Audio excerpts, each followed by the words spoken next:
All right. Hey, everybody, and welcome to Zenfolio Live. I'm Robert with Zenfolio Customer Success. I want to say thanks for joining us today and hanging out with us on the live stream. Today, we're going to be talking about building your confidence as a photographer.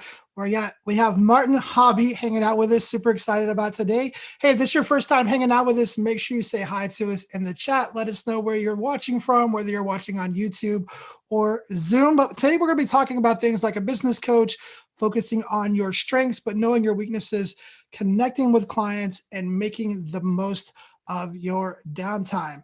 Now, hanging out with me today, taking care of you guys on both Zoom and YouTube, I've got Dennis, so make sure that you show him some love.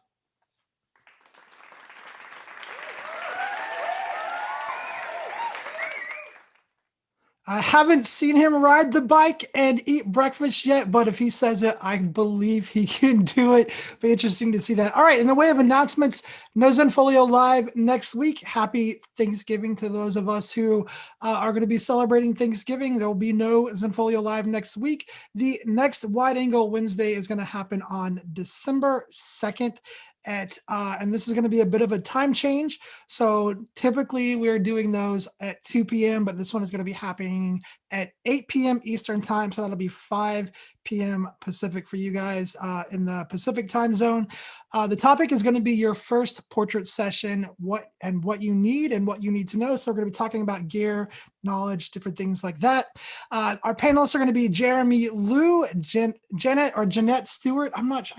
I gotta figure out how the right way to say that name before December 2nd. And then our very own Richard Volz is going to be hanging out with us on that one as well. It's going to be a lot of fun. So make sure that you catch that. If you're not registered for Wide Angle Wednesdays, those live streams happen on Facebook, not on YouTube. They happen on Facebook and Zoom. If you're watching on YouTube, the link to register for those is in the description below this video. If you're watching on Zoom, Dennis is going to throw that link out for you guys there in Zoom chat here in just a second. Lastly, in the way of announcements, we are encouraging you guys to, of course, share your favorite fall photos.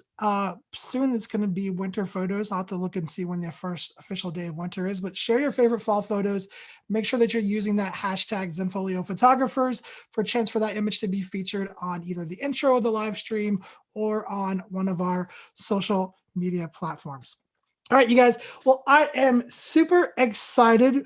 We have Martin Hobby hanging out with us today, headshot photographer, just a really cool guy, lots of great information. Go ahead and help me welcome Martin Hobby to the live stream. Hold on, Martin. I think I got some intro music for you. There we go.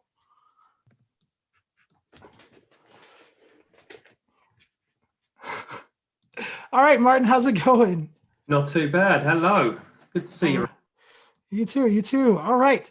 Well, I know you specialize in headshots, but you have also been a wedding photographer for the past, I think it's 25 years. Is that right? Yeah, I shot my first wedding 27 years ago when I was just 16 years old. So yeah. Just 16. Wow. Yeah. That is impressive. Well, yeah. My dad was a wedding photographer as well. So that's kind of how I got into it, really. And yeah, shot my first one then. And I took a picture on that wedding that I'm still actually really proud of. We were driving behind the bridal car going from the church back to the reception, and the exhaust fell off. So Dad pulled over. I jumped out using an old completely manual Nikon F and just run over to them and got a shot of the groom and the driver tying the exhaust back on with the bride looking out the back window laughing. So that was I was doing reportage before it was cool. Wow, that is a pretty amazing shot though. Nice. Very cool. Very cool. And so you said your dad was a wedding photographer. And so you kind of grew up around it, which, now your son is growing up around photography as well, which is really cool. Yes. So does it kind of feel like the whole story maybe come into a full circle?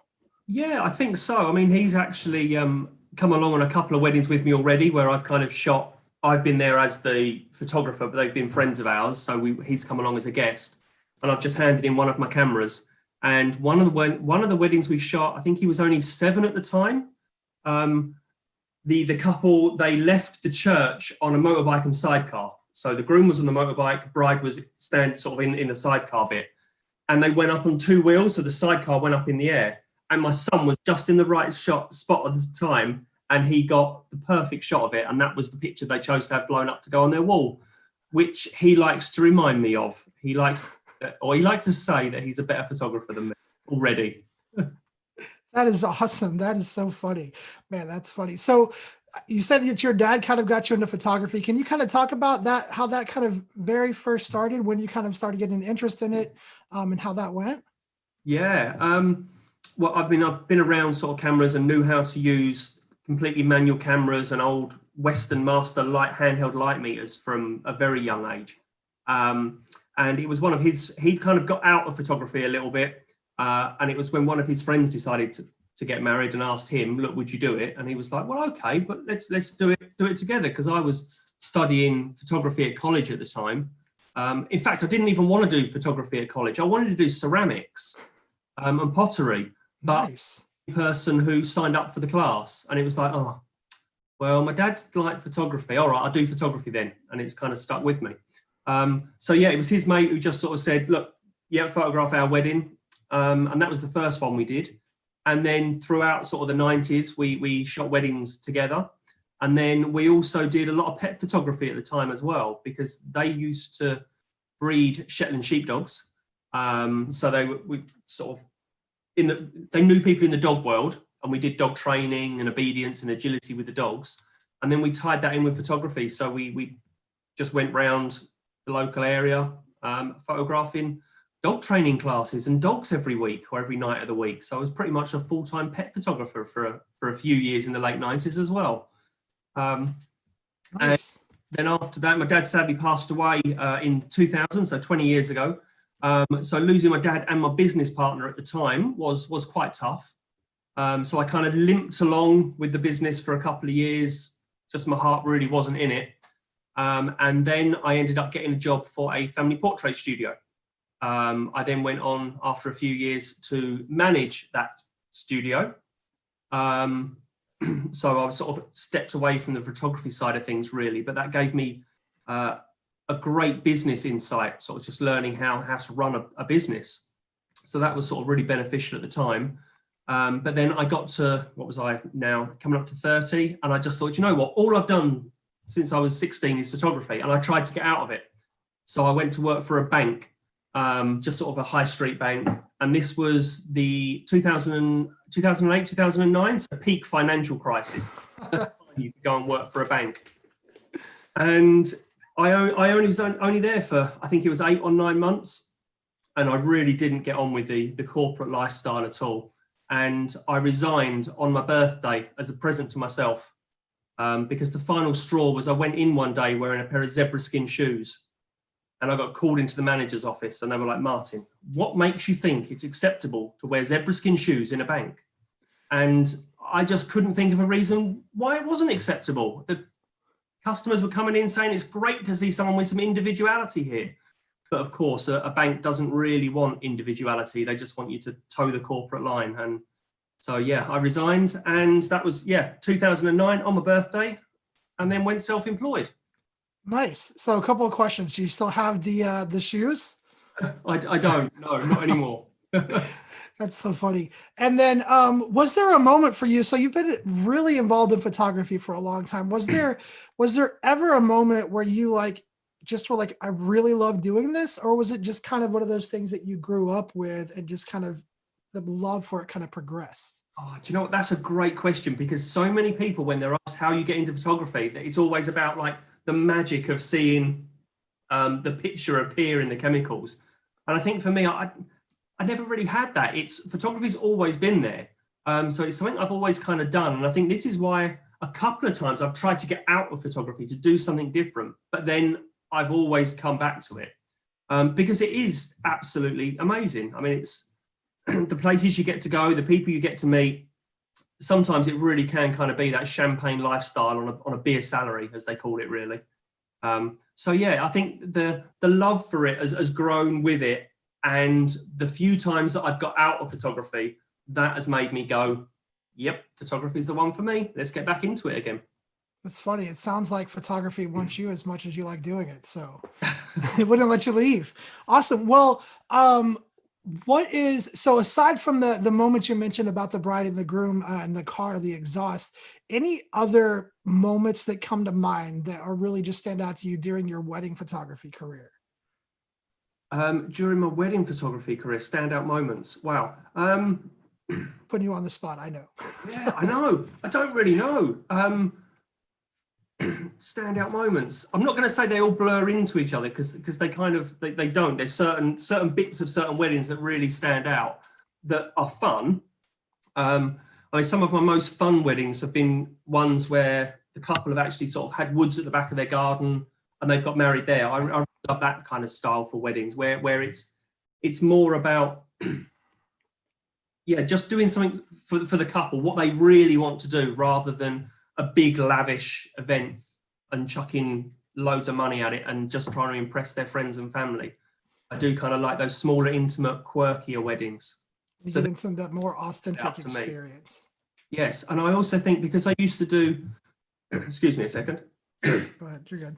I used to do a lot of music photography as well, especially on the local scene where I used to live. And of course, the guys in bands who were 18, 19, then they went on mid-20s, they started getting married, and they're the people who are booking me for their wedding.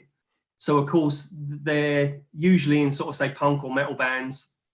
So their weddings are always just a little bit more alternative. So they've always been a lot more fun. Nice, nice. And you get to wear your shoes in those weddings, I'm sure, right? Yes. Nice. That's cool, though. Really cool. So you've done wedding photography, pet photography, music photography. Yeah. How did you land on really headshots and calling yourself a headshot photographer and getting into that side of things? The headshots, I think, well, when I went self-employed sort of 2009, I was going to go back into photographing babies on beige rugs, as I call it, sort of just going back into the family photography type of thing, because that was really all I knew from previous jobs. But it was 4 weeks after I resigned from the bank, I then fell off my skateboard and broke my foot in half a dozen places. So I was actually in a cast. I think it was from July right through to the October of that year. So sort of, yeah, just going self-employed, no access to any money, which again, it taught me like a valuable lesson. You learn how to get by without much money, but that also changed my mindset. It made me just decide to take a different route with the photography rather than going back to doing family portraits. That was when I decided I wanted to do a more commercial type of work, and especially the music, combining the two passions of mine, sort of the photography and music, which I've just always loved. So yeah, that was how I kind of went into more commercial stuff. And of course I thought, yep, let's do the music thing, which was brilliant. I was sort of shooting for a couple of magazines and stuff like that, as well as local bands that then took me on to festivals. I shot a few festivals. But when my son came along and when he was getting a little bit older and was sort of up in the evenings a bit more, I decided I didn't really want to be out sort of 4 or 5 nights a week photographing bands. So that was when I sort of really put the effort into sort of your Monday to Friday 9 to 5 commercial work, and with the headshots. And I think it was around about 2015, I started doing sort of editorial style pictures for a electrical retail magazine. So it was a business to business magazine. But we were going out each month with me and the journalist to interview kind of like the heads of sort of quite large companies, sort of the heads of the UK division of sort of Sony, Panasonic, yeah, kitchen and bathroom brands and things like that as well. So he'd do the interview and then I'd sort of just take a portrait that would end up being the cover shot of the magazine. And I found out I really like that, because some of these guys, even though they're wearing suits and they might look really boring, they've actually got really interesting stories, because if they've got to the level they're at, they're sort of so high up in their companies, they've got really interesting stories to tell. And I like that aspect of it, really. And then from that, I just moved into headshots as well, really, because the companies then call you back to photograph the rest of the staff. Nice, very cool. So a couple of questions really quick. Band photography, favorite band you've ever photographed? Favorite band I've ever photographed was Crystal Fighters, who played a rave in a cave in the Spanish Pyrenees Mountains. And That was just absolutely amazing to go there and to that. They're not my type of music, but just to go to a rave in a cave in a mountain was just, that was amazing. Wow, that sounds pretty amazing. That sounds like a really cool experience. Really cool experience. So transitioning to doing from doing wedding, was there any type of where you felt like you were doing a learning curve? Like what was that transition like from doing weddings, pets to commercial headshots? How was that transition period for you? I don't really think there was one, because I've always kind of photographed quite a lot of varieties of stuff. And it's taking, say, one thing from one genre and then using it in another. So for example, if I'm photographing a wedding, I'll pose the bridal party as if I was photographing a band. And then the same with some commercial work as well. I like to take the aspect of it just being a bit more quirky, a bit more alternative, and then photographing the guys in suits in a more alternative way as well.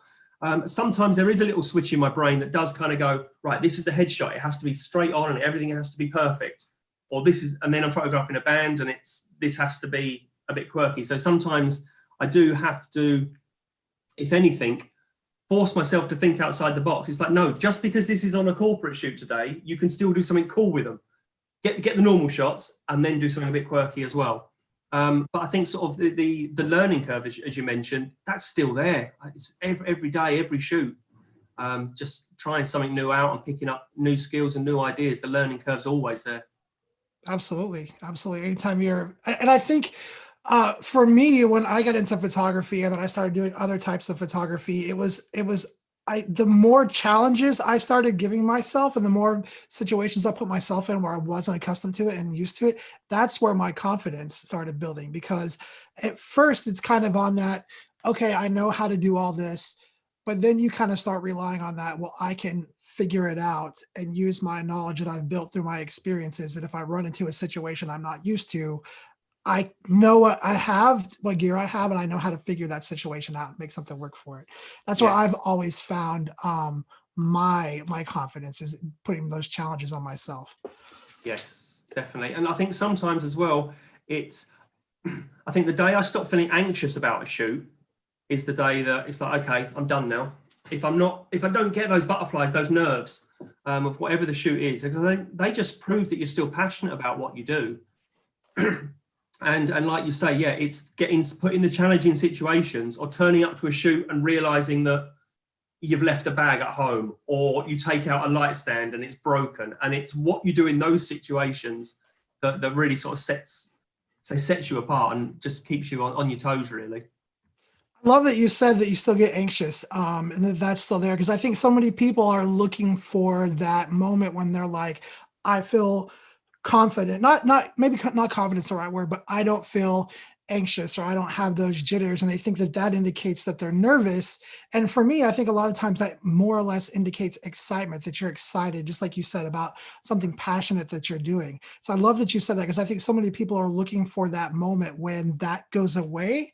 And I think you said hopefully that moment never goes away, because you're still passionate about what you're doing, which I think is amazing. Exactly. Yeah, I think in any area of life, sort of excitement and anxiety, they're just both sides of the same coin. It's the same feeling. It's how your mind interprets that feeling as to which way you go with it, I think.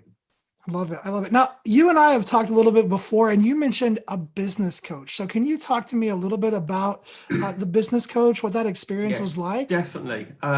Well, I was based sort of in near London for any sort of anyone in America who's watching this. I was based near London, and then 2 years ago I moved 200 miles further north. So I'm now near Manchester, to give anyone an idea of reference. Now I know that's probably not a great distance, and you guys would travel that for a decent breakfast, but over here it's a long way. And when I moved to a new area, most of my larger clients are still down in London. So it was trying to build a new local base of clients. So of course, I'd been focusing on headshots for the last couple of years down in London, but I moved up here and I kind of just started throwing stuff at the wall again to see what would stick. It's like, okay, I can do interiors, I can do your pets, I can do a bit of products, bit of everything. And I was having limited success with it because I think I was a bit erratic in what I was really going for. And I met a business coach, a guy called sort of Jamie Stewart. And he said, well, what do you want to do? And I was like, headshots. I love doing the headshots and the people photography, the corporate people photography. And he said, well, just do that then. And it was like, oh, but that's not going to work. It's not working. And he was just like, look, just stick to your vision, stick to your goal and go with it. And I did sort of one of his training courses. This was, I think I just about finished it this time last year. And it was all about referral marketing and how to sort of network with people and going after your ideal client. And then I looked at my figures at the end of the year and I'd earned more in the last 3 months of last year from referral marketing than I had in the previous 9 months.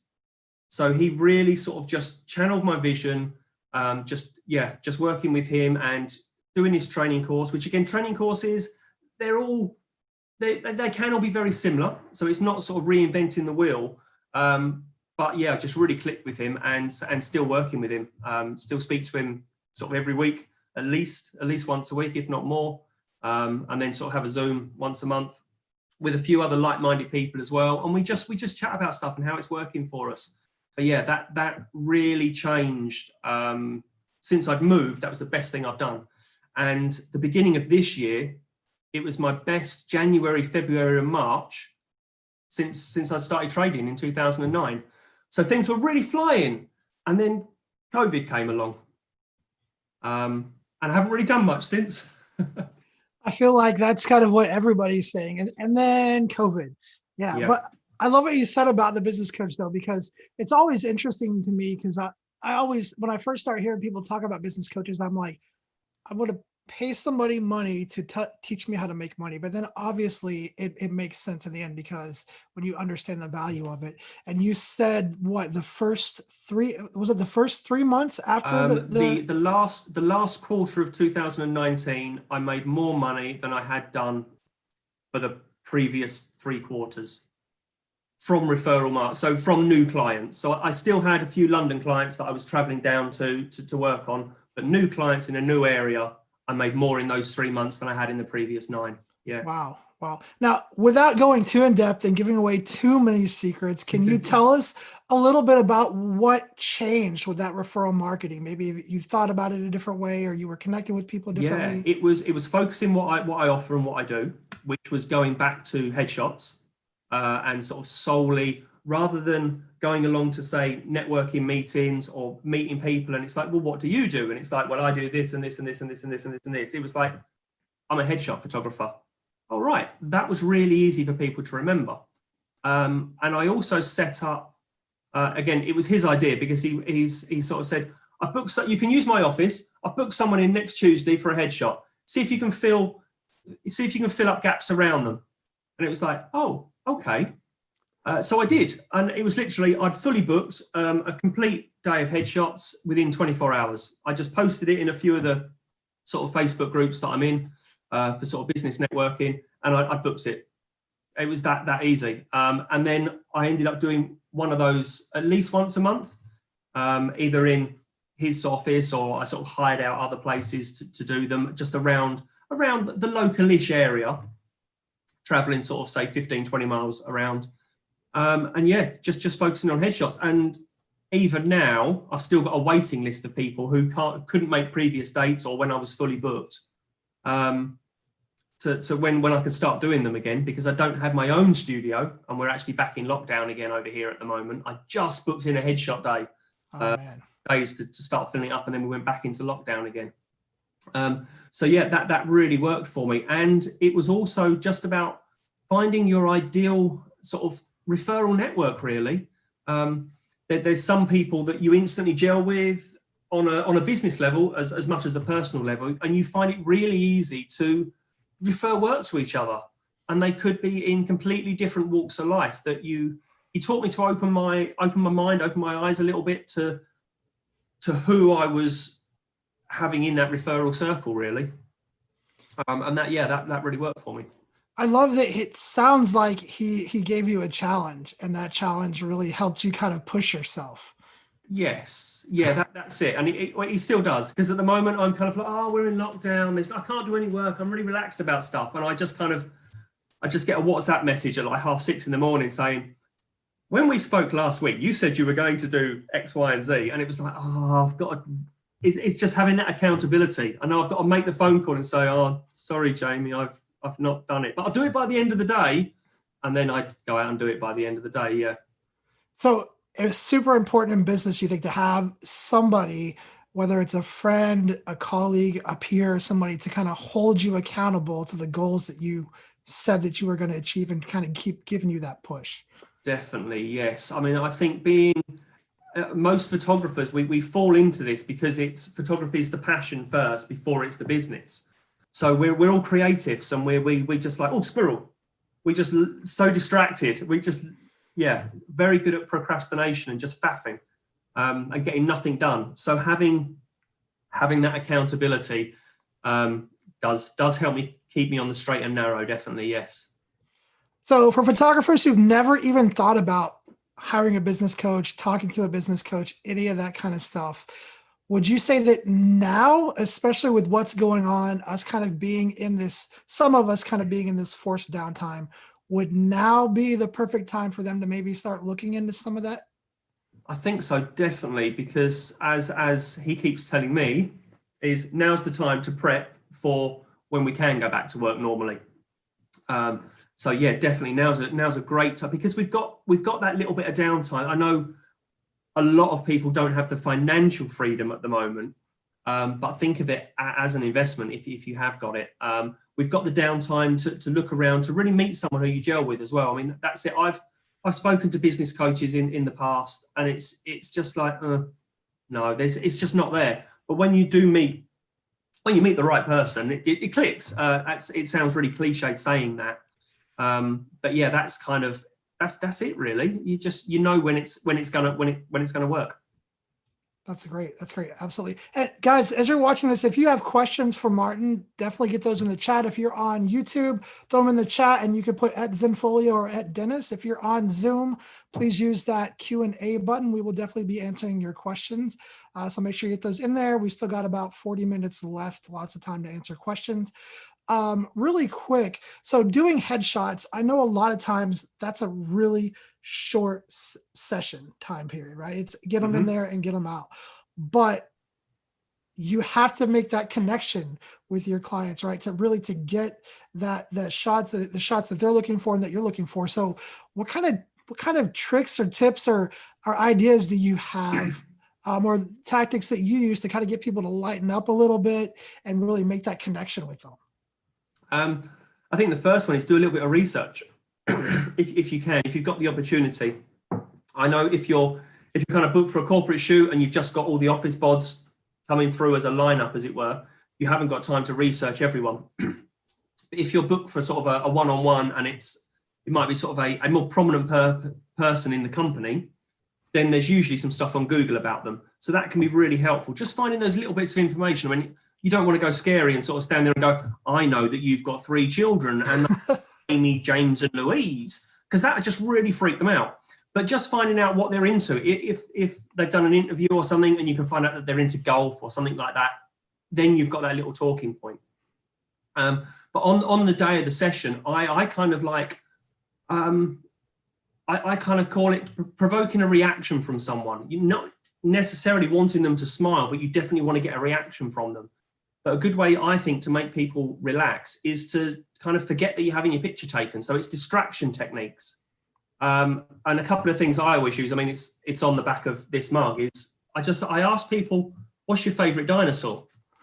Because they're nervous. They're like, I'm having my picture taken. I've got to stand this way. I've got to lean forward, and they're in a really uncomfortable position. And you go, what's your favorite dinosaur? And it's just like, what? They're thrown for a moment.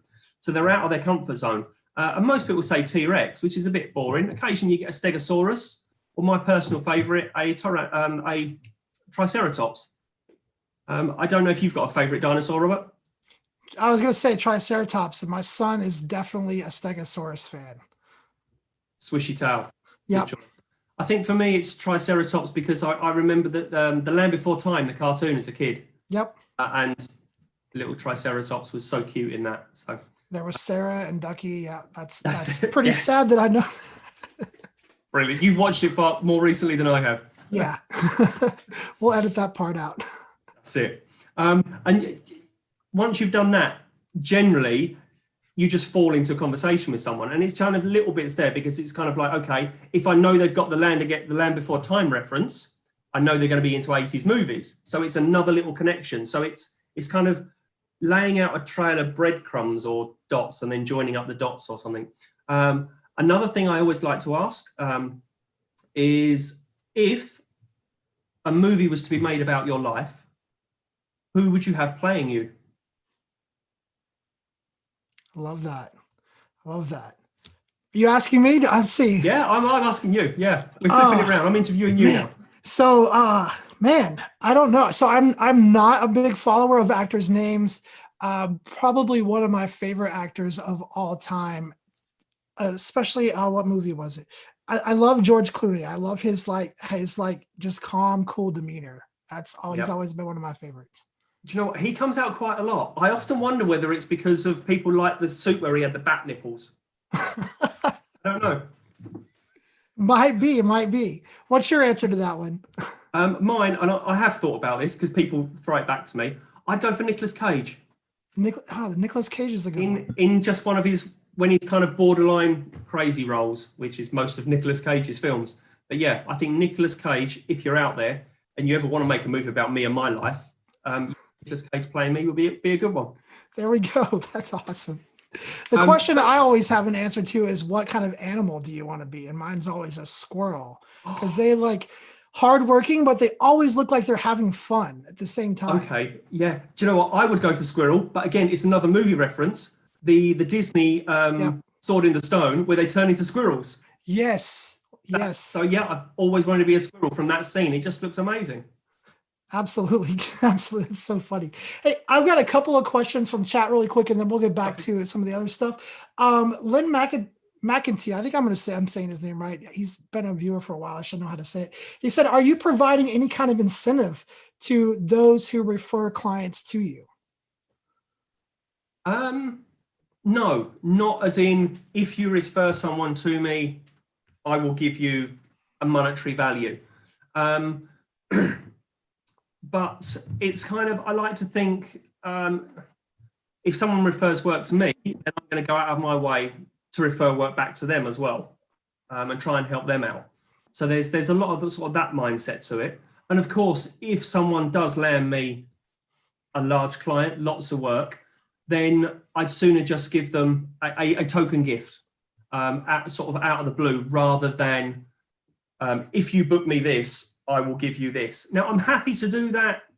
Where I lived before, I worked for a couple of PR agencies, and I knew that they would take a cut from it, which is fine, because they're putting in consistently a lot of the groundwork. And it was, for me, it was just, okay, that's done, the brief's there, I just turn up, clicky click, go home. So for that type of thing, yeah, I'm more than happy to pay like a commission. But no, for this type of referral stuff, it's really kind of what goes around comes around. You're looking out for other businesses, and you're listening out for their type of ideal client as much as they're listening out for my ideal type of client. I love that response. I think so many times we hear people talking about networking, and you're like, well, what does that really mean? Does that just mean meeting and getting to know people? But really, like, when you're referring people to their business, they're going to remember that, and that's going to come back. And I love that. I love that response. Kathleen Riley says, how do you generally shoot? Do you do just individuals, or do you do like one location and have multiple people show up? Is there kind of a way that you found that was kind of the best to give you the most bang for your buck kind of thing?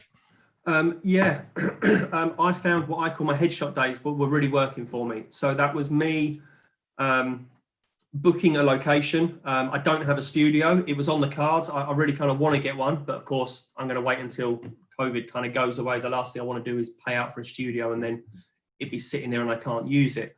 So it's either kind of borrowing offices or rooming an office of people that I know, and then maybe doing a few headshots for their team in exchange for that, or hiring out a room in a shared office, because then that can open up, if you're getting on with the people who own the center, that can open up a whole sort of a whole load of clients to you, because you can maybe do mailers to everyone in the building and say, look, so-and-so Martin Hobby is here on this day, he's doing headshots, it's the cheapest way to kind of get them done, and then that can kind of help fill the diary as well.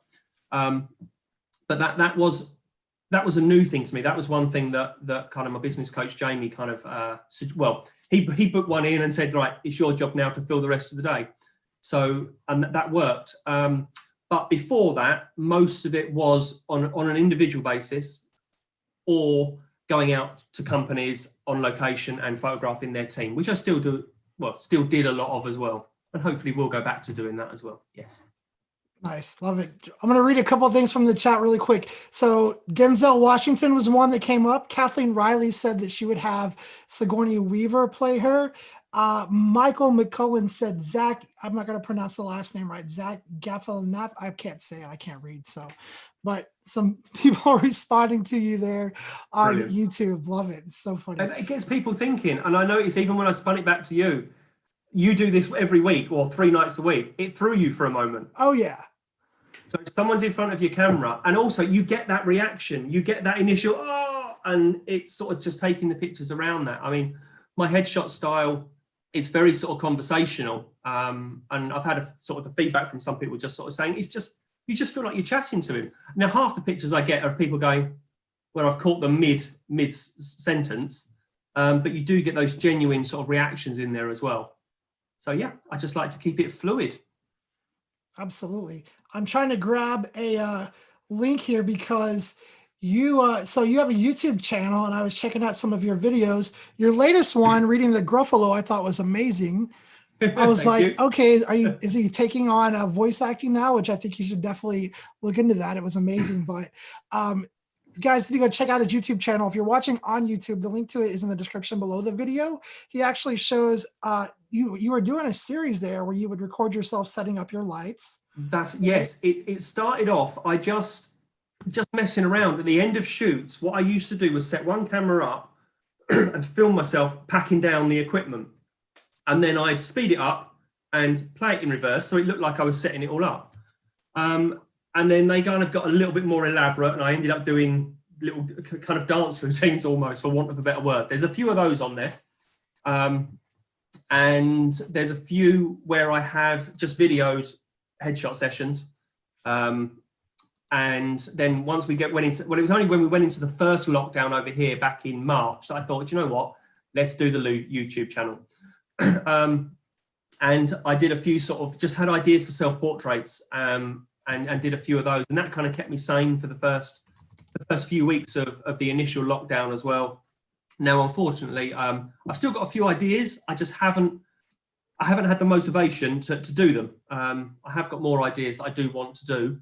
And then the Gruffalo video came about just because thinking of trying other things that people are after and learning new skills while we're in lockdown, and I've got that bit of time. And I thought I'd teach myself how to do sort of video. I thought if I can do the headshots, why not do like the talking head interview style videos that people can have on their About Me page and things like that for their website. And that was my first time just testing with proper video lights and a microphone. So I thought, why not read the Gruffalo? It's a great. It was fantastic. It's definitely amazing. I showed it to my son. He loved it. He loved it. So that's kind of what you've been doing to keep yourself busy then, kind of experimenting with the YouTube channel. If you guys go over there, he does have a couple of behind the scenes videos of him doing headshots as well. Mm-hmm. You actually get to see how he interacts with clients, which I thought was pretty cool as well. We're going to take a break here in a second. I'm going to have Dennis jump on and talk to everybody, and then Martin and I will come back. But what is your favorite video that you've done so far on your channel? The one with the packing down or setting up video with me and with my son helping me. I think it's that one, because there's a couple of it. Anything with my son in, he steals the show. He's cooler than I am, and he's only 9. So yeah. Which was the one where he walked up to you had him packing up something, he walked up to the camera. Yeah. Yeah, that one was really funny. All right, well, we're gonna have Dennis come on and say hi to you guys. Martin and I are gonna take a quick break. We'll be back to answer your questions. We still have about 20 minutes. So get your questions in the chat. We'll come back here in a few seconds and continue talking and answering your questions. Awesome. Hello, everyone. Thanks, Robert. Thanks for passing it off. Welcome. Hello. Hi, I'm Dennis with Zenfolio Customer Success, and welcome to you all. And thanks for hanging out with us for this week's episode of Zenfolio Live. And thank you, Martin. Thanks for also hanging out with us and sharing your experience and great advice for building confidence as a photographer. Questions. If anyone has any questions for Martin, please enter them in chat if you're joining from YouTube. And if you're joining using Zoom, you have that Q&A button that you can use to send over those questions. We'll be happy to get those answers to you live. For more events like this, certainly check out our events calendar, and you can find that at zenfolio.com/community/events. And you'll see our schedule of upcoming events, including our group trainings and our Wide Angle Wednesday. So check us out for those. And before I hand it off to Robert, just a final thank you to everyone. We really appreciate it. And join us again, not next week. It is going to be a holiday week, so we won't be having Zenfolio Live, but the following week, check us out for Zenfolio Live. And back to you, Robert. All right. Thanks, Dennis. Thank you, guys. All right, guys. We still have, like I said, 20 minutes, so make sure you get your questions in the chat. One question I have that I want to make sure that we get into is how important is it for us as photographers to kind of focus on our strengths and to know our weaknesses? Can you talk about that just a little bit? In terms of kind of accepting jobs, if you're maybe not. Yeah, I would say definitely like, knowing what you're good at, knowing what you're not so good at, and then just applying that to, photography jobs, accepting them, all of that good stuff. Yeah, no, I definitely go along with that. I know there's is it the Richard Branson quote? I think it's like, just say yes, then learn how to do it later. Personally, I think that's a bit of a cowboy way of looking at things. So I think it's, know your strengths and play to them. It's like, okay, I'd like to think I'm quite good at the headshots, and I like doing those and working with those. But there's certain areas of photography that maybe I'm not as strong at. I mean, one of the things that I think every photographer, no matter what genre you shoot, you get asked, can you photograph my baby? Can you do family portraits? And even though that's my background, and I was kind of training other photographers how to do family portraits when I was sort of running a studio, it's not my passion anymore. So that's work that I always pass on to other photographers who that is what they do. I mean, talking a lot about referrals, spinning it back to that, other photographers are probably one of my greatest sources of income. And I think there's two schools of thoughts. There's photographers who are very much like, it's mine, I'm not sharing anything. Where there's other photographers, it's just where we meet up, we chat all the time, and we're quite happy to share work amongst each other. I think if I'm booked for a job or it's not a job that is right for me, I'd sooner refer that on to another photographer who I know will do a great job, because again, it means they're now going to hopefully refer work back to me in the future. And also, I know that someone I know has got the job, rather than it just going to a random that I don't know. So it's, just looking out for each other and playing to your strengths. I love that response. I love the whole thought behind the idea of community rather than competition. Definitely. I love that the industry has gone that direction. When I first got into photography, it was still very much that it's mine, I don't want to talk to anybody kind of thing. But I love that it's gone that direction, and there's been more community building. And two, saying yes to everything, you learn really quick. There are definitely some things that you do not want to do. So I've definitely had some of those experiences for sure. Great answer though. Love it. Okay. A couple questions from the chat. On the technical side, do you ever shoot a headshot with a ring light, or what kind of catch light do you prefer? I'm still experimenting. I haven't found one that is just like, I love that. I love the look of kind of the Peter Hurley style. I can't afford massive LEDs. So I've tried to kind of get that look with soft boxes. But for me, it's kind of not, there's such a sweet spot, and it's so narrow, I think, with using that style, that for my style, if I'm having a laugh with someone making them joke and they're moving backwards and forwards a little bit, they might move in or out of it and it doesn't quite work. What I've been doing a lot of is, or my go-to is a large octabox. And then if usually I'm shooting in rooms with a white ceiling, I just put another flash just bounced up into the room behind me and use that as the fill, and just have an octabox as my key light. But no, I really do love that kind of Peter Hurley style look. I haven't nailed that yet myself. But yes, I do sometimes use, not necessarily for headshots, but for more, if I'm going for like an editorial style portrait, I do like to use a ring flash as a fill. That can look quite cool. Who is it? A photographer called Dan Winters. He uses that style, I believe. So you've got, say, your key light just off to one side, and then your ring flash just as a fill, and it just creates a sort of quite a surreal look to the pictures, which can be quite cool. Love it. All right, quick question. You are hired to do headshots. You don't know who it is. You don't know if they're male or female, indoor, outdoor. You know nothing other than it's a headshot shoot.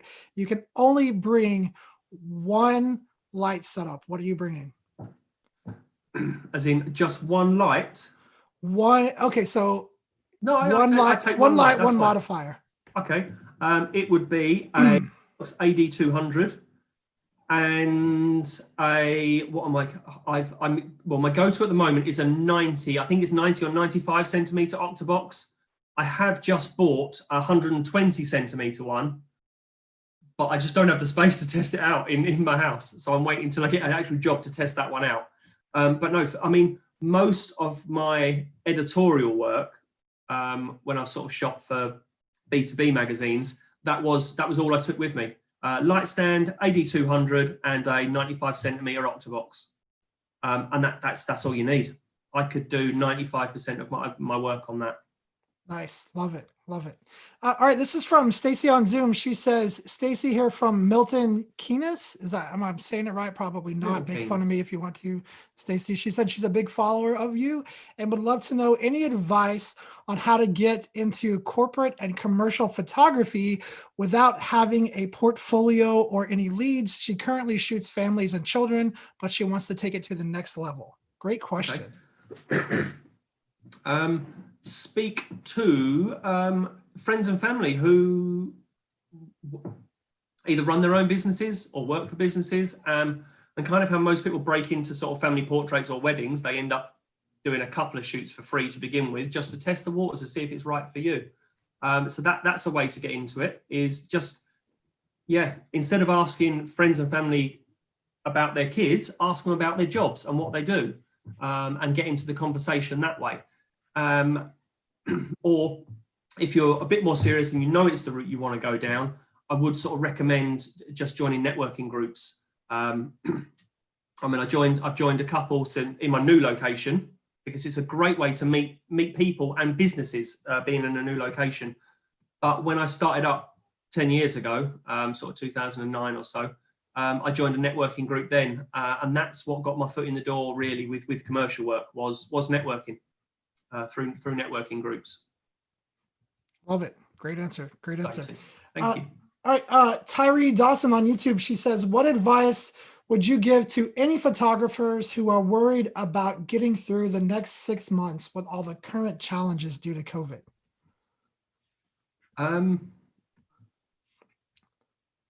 Turn off social media and don't listen to other photographers worrying. I think we're all what's the phrase? We're all in the same storm, but we're all on different boats.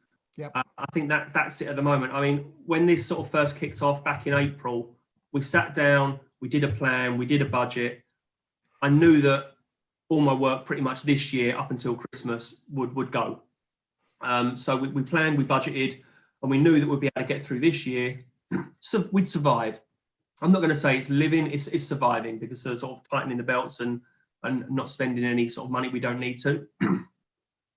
But now it looks like, especially in sort of weddings and events, in corporate events, it's probably going to have a knock-on effect, at least for the first quarter, possibly second quarter of next year. So that is definitely going to be a challenge. But I think for me, it took a long while, because I was listening to other photographers, especially, panicking. And I was then thinking, should I be panicking more than I am? And that was causing me to worry and giving me sort of a bit more anxiety than I needed. But yeah, that's a really difficult question to answer, because every one of us are in a different situation.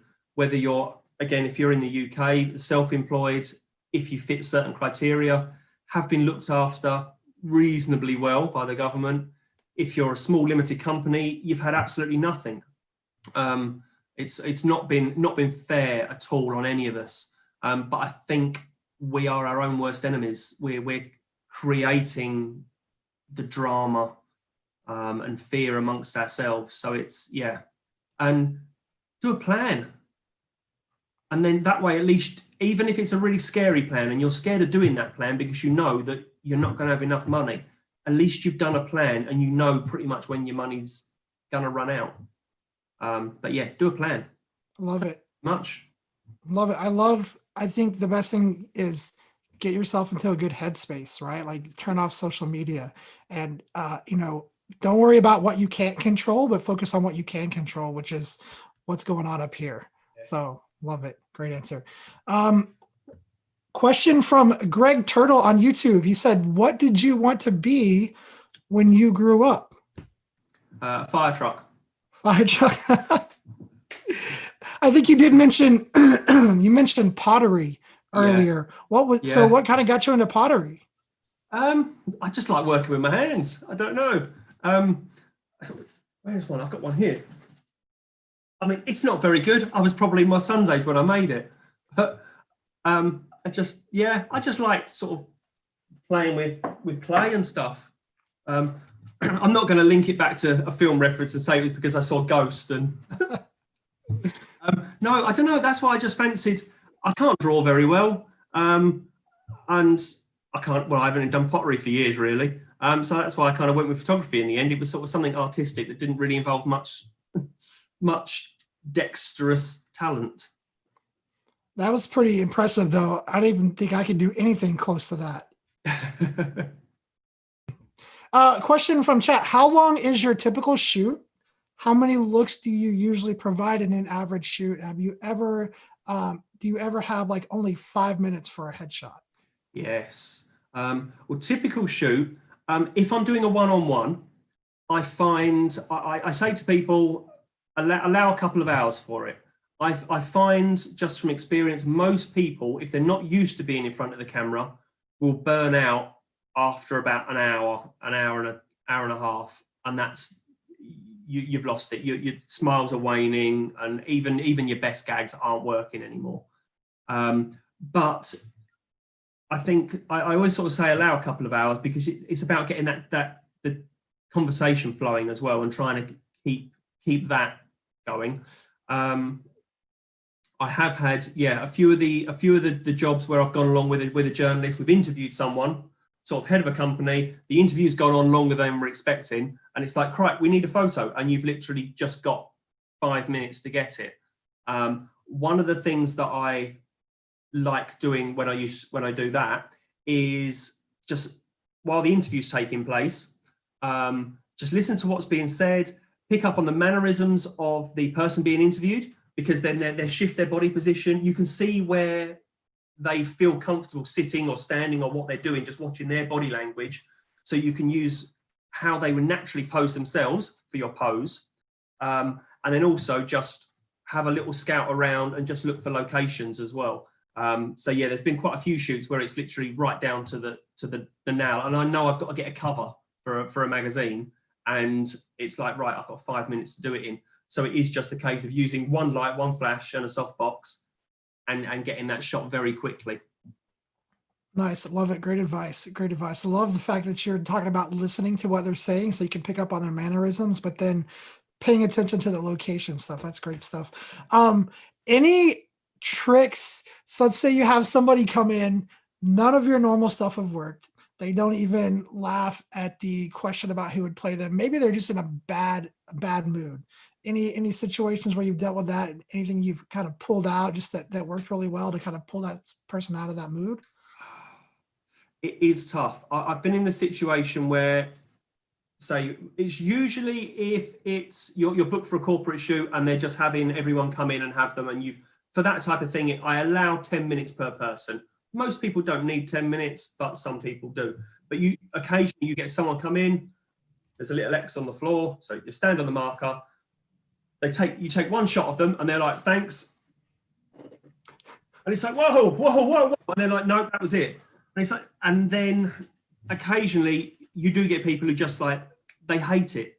Their company has forced them to come in, stand on the X, have their picture taken. And unfortunately, sometimes they just walk away. You can't force someone to come back. It is rare, and it's usually in those situations. And I usually find if you speak to the person who's booked you for it, they will say, oh yeah, we should have told you about him. We didn't think he was going to have it done at all. So usually it's not a surprise to the company if someone is being like that. If someone's booked a session with you, it's really unlikely they're going to be like that because they're paying good money to stand in front of the camera. But yeah, some people are just naturally nervous. So it's put the camera down, just chat, and just have a laugh. I mean, the easiest one is it's just like, oh, I hate having my picture taken. And my answer to that is, I hate taking pictures, but here we go.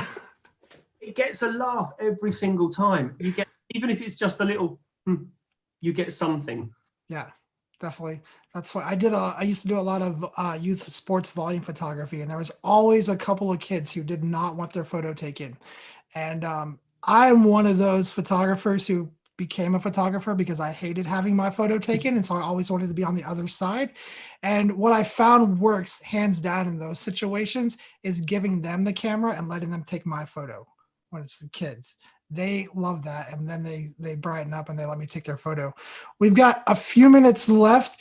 Any final thoughts? Anything you want to share with everybody? Any encouraging words? I don't know. I think I've said quite a few sort of little sayings as we've gone along. A couple of those I was going to say for this bit. I can't remember now. Apologies. No, thank you. That's been great. I knew I'd have to do this, and I've peaked too soon. All right. Well, where can people go to follow you, to find out more about you, to see your work? Yep, on my website, which is martinhobby.co.uk. Instagram is Martin Hobby. Facebook is Martin Hobby Commercial Photographer. YouTube is a really long link because I haven't got around to putting my own URL in. If you just Google Martin Hobby, there's pages of me. And yeah, there's pages of me just holding an inflatable shark and nothing else. There's some of me just holding a skateboard and nothing else.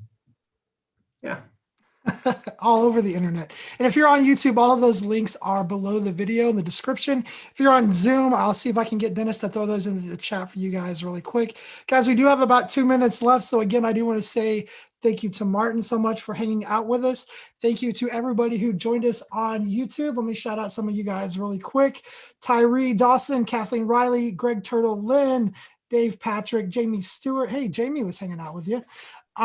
Tristina, who else we have here? Make sure I don't miss anybody. Robert, and let's see, lots of chat to scroll through. Pro Exposure Photography over on Zoom.